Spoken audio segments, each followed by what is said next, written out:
Hey, abolishing the filibuster. We've been talking about that for a long time. It needs to happen. That may prove to be the only way sweeping election reforms and protecting your right to vote can get through Congress. And that's the conversation that's happening inside of a subcommittee hearing today on Capitol Hill. And it's where we find our BNC correspondent, Bofta Yimam. And Bofta, welcome to the show once again. There's been so much news lately, but that we want to make sure that this important voting topic does not get swept aside. So what can you tell us about it? Right, Mike, between gun control, the George Floyd Justice and Policing Act, voting restrictions, it's easy to get lost in all of these different things going on. Lawmakers have their hands full, knowing, right, Mike, that these are critical issues and the kind of monumental issues that voters will remember later at the ballot box. Today, voting is taking center stage on Capitol Hill. The hearing is called Oversight of the Voting Rights Act, the evolving landscape of voting discrimination. Now, this hearing comes after an uproar over Georgia's restrictive voting law, often called Jim Crow 2.0. That's been similarly passed by other Republican-led states. And we do want to remind our viewers here, Georgia's new law includes requiring identification for mail voting and makes it illegal to take food or water to voters in line. You may remember major corporations reversed their stance after public outcry, while others took a strong stance, like Major League Baseball pulling its All-Star game out of Georgia. Now, Democrats are working to gain steam for the People Act, which is a comprehensive voting bill at the federal level that aims to expand voting rights and create national standards, which would pretty much trump what's going on in the states right now. It sits in the Senate, where it faces an uphill battle. Today's hearing will likely be a heated debate as Democrats say fighting voter suppression is at the heart of the matter, and Republicans argue it's all about election security. Here's how two lawmakers sounded off during a Senate hearing earlier this week about Jim Crow. This is a full-fledged assault on voting rights, unlike anything we have seen since the era of Jim Crow. For all of their differences in exactly how they suppress the vote, what these bills all share is that they are predicated on the big lie, that the outcome of our last elections were the result of fraud, or at least the presidential election. I guess the members who won their elections are okay with that outcome.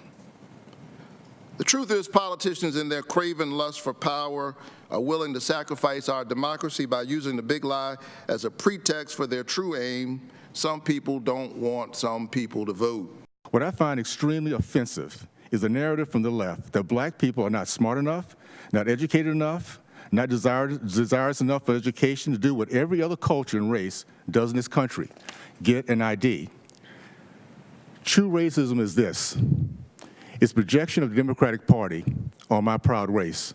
It's called the soft bigotry of low expectation. President Biden said of the Georgia law, this is Jim Crow on steroids. With all due respect, Mr. President, you know better. It's disgusting and offensive to compare the actual voter suppression and violence of that era that we grew up in with a state law that only asked that people show their ID. This is the type of fear-mongering I expect in the 1960s, not today.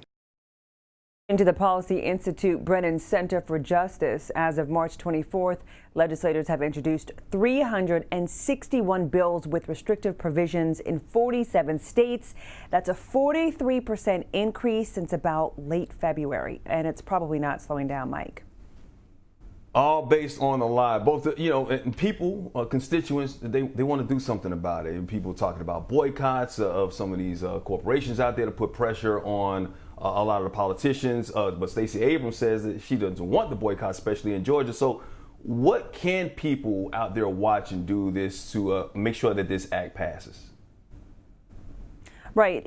Stacey Abrams is thinking about, of course, employment, right? You take all of the business out of Georgia. What about jobs? So folks can understand that perspective and that point of view. I think what folks can do, Mike, is the due diligence and the simple things. Know exactly the stance that your congressperson is holding right now. In Georgia, a lot of folks are aware they've been entrenched in voting right, because of everything that's happened in the past several months there. But other states, there's a lot of folks who may not know. How are your legislators voting on this? What's their take? And calling in, asking questions, just doing your due diligence as a citizen. We want to point out that this is probably not going to pass. It's unlikely right now unless they can put their heads together, both Republicans and Democrats, because we do have the potential of them not even getting all Senate Democrats on board. So you need, in this evenly divided Senate, you need the 50 Democrats plus the other 10 GOP votes.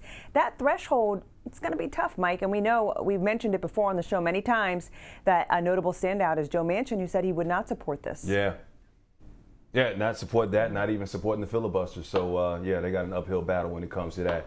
Bofta Yimam with the latest from Washington. Bofta, thank you very much. Appreciate you.